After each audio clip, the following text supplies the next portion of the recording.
right? Yes. My name is Goodluck Robert. I work with the National Insurance Corporation. I love sales. I'm a salesperson. I love marketing. I'm a marketeer. My journey started about 10 years ago. 10 years ago, in 2008, when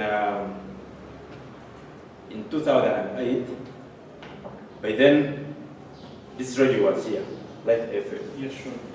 I was one of the students who walked into that radio station and they said, I want to develop my career. They gave me some time there. They gave me some airtime every Saturday to come and talk on the radio. So that alone was confidence, because they was like, what is this? During that same time, Beta FM opened up. I was actually at Beta with Mponyezi. I was expecting to see him here. Yes. He's one of the guys that was training me. So, and that alone was marketing, that alone was selling. I started from there. Years moved on. I've been working in different companies. I've worked with Let's Go. Most of you call it Let's Go. So I'm a former banker. I worked in the bank for 6.5 years.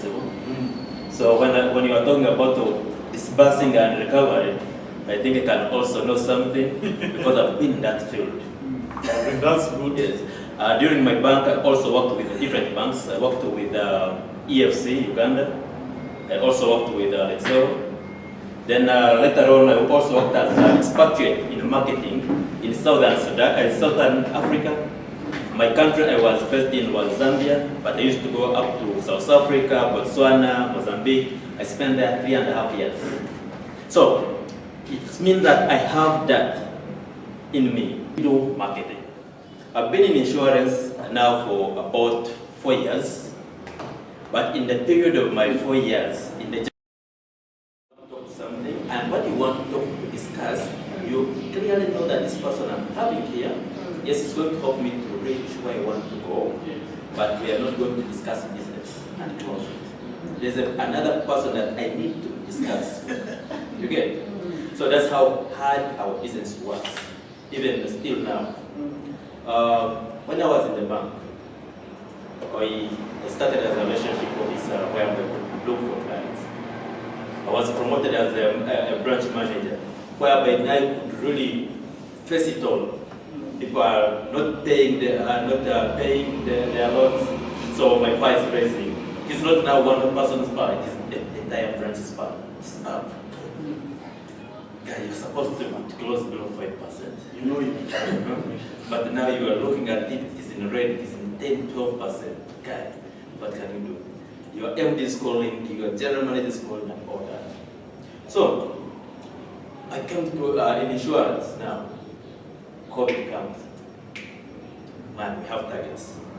The year has started, right? The new year's target is coming. I think next week or next week the new target for the entire year is coming. When COVID, normal situation as you think, they need that target. Why? We are still using the same power. We are still using the same rent. We are still using every operational things are still constant. Therefore, the company needs money to survive. But how can you move it to its other level? To me, the biggest thing I think has been also, of course, confidentiality. It has been a key. Just to be confident. Have that confidence to know that can I go and knock Ronald's office and discuss business. Yes. He has knocked. No, for us salespeople, we don't get appointments. Yes. That's why you see that when I reach in someone's office and starts asking me, do you have an appointment with my boss? How can I have an appointment with a person I don't know?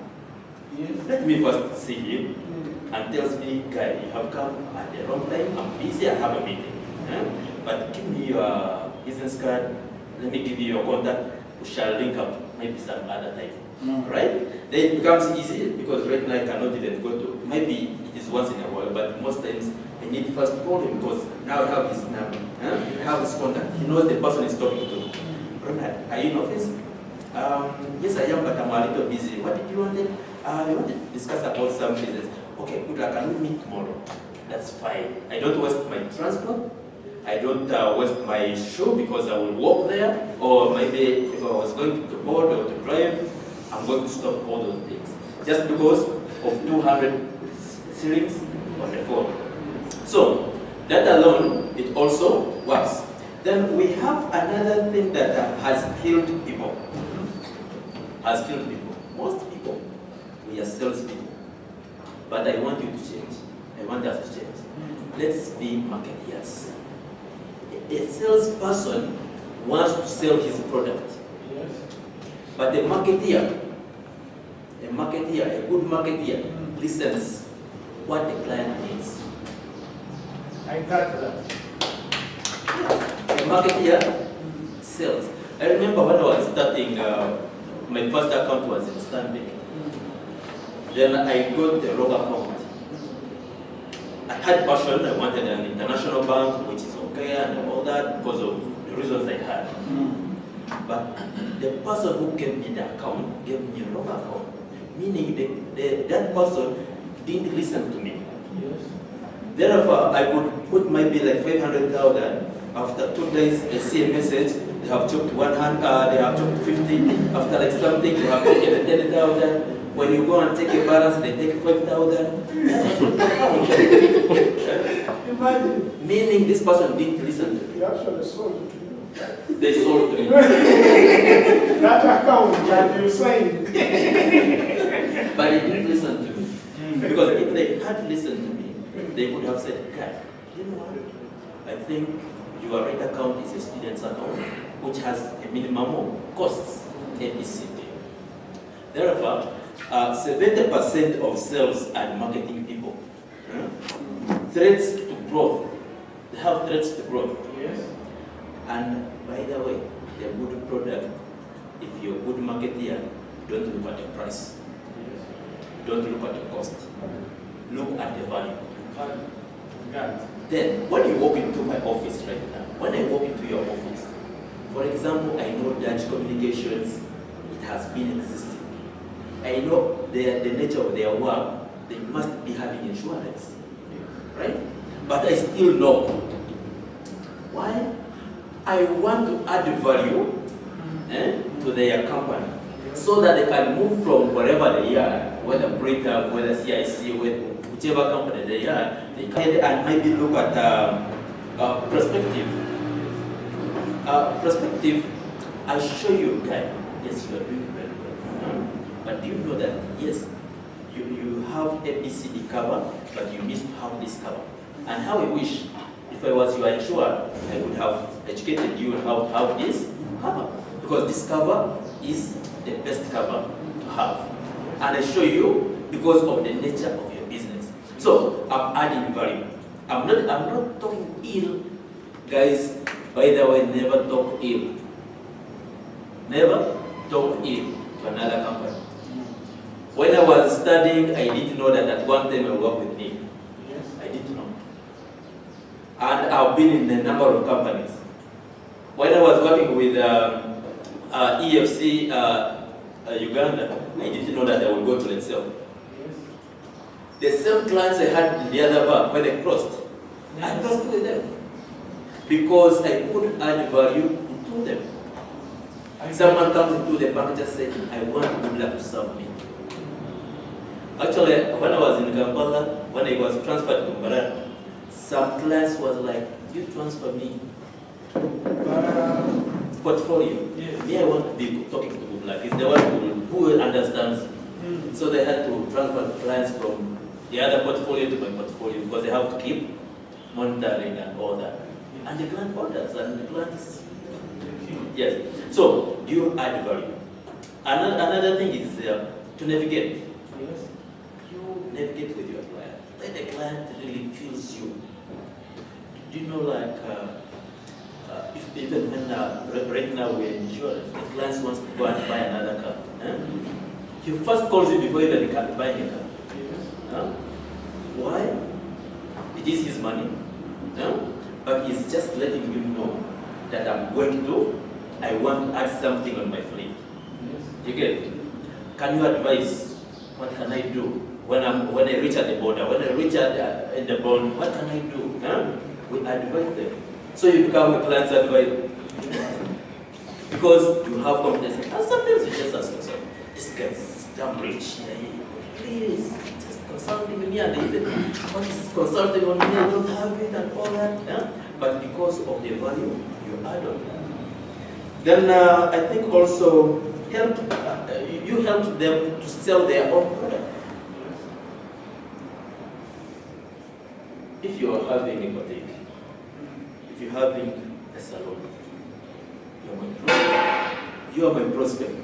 I will always come and make sure I cut my hair from your happy. Not until I win it. I will come to your salon 4 times, pay 5,000, 10,000, eat there, we talk, we just do. Whenever I come, I talk, I just remind you. Remember last time we talked, but we didn't close it. How far now? No, let's wait. The students have got back soon. Things, COVID.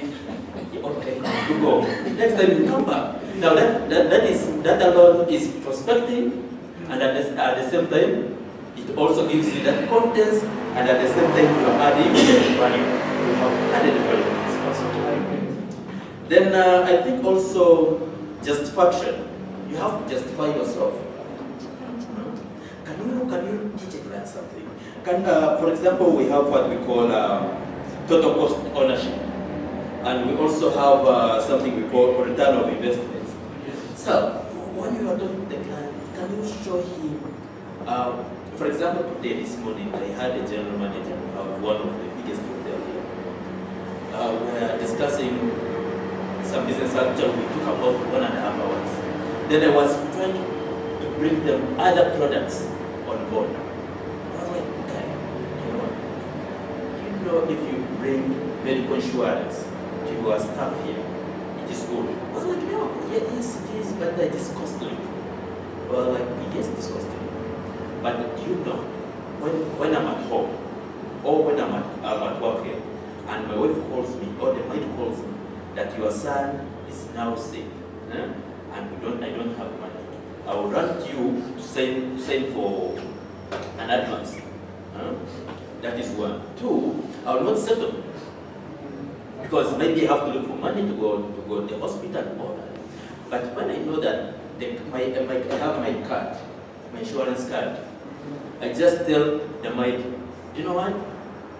Go on top of the fridge, pick that card, go to the hospital X. I call the doctor. They are bringing my son. So you simplify things, you keep working and all that. So I brought that example. Actually, even I gave it to him. I was like, guy, you have to look at that. So that one is a return of investment. You're showing your client the return of investment. And remember, you're selling your product, but at the same time, you are trying to show your client when you buy from me this product, what will it help you? I love buying good shirts. If you buy a good shirt at maybe 70,000, you are going to keep it for about 4 years. If you want to buy the cheapest one, for 5,000, you are going to buy another one next week. So cheap things are always expensive. Don't underrate your product. Don't fear selling because your product is expensive. Mind you, like for example, us who normally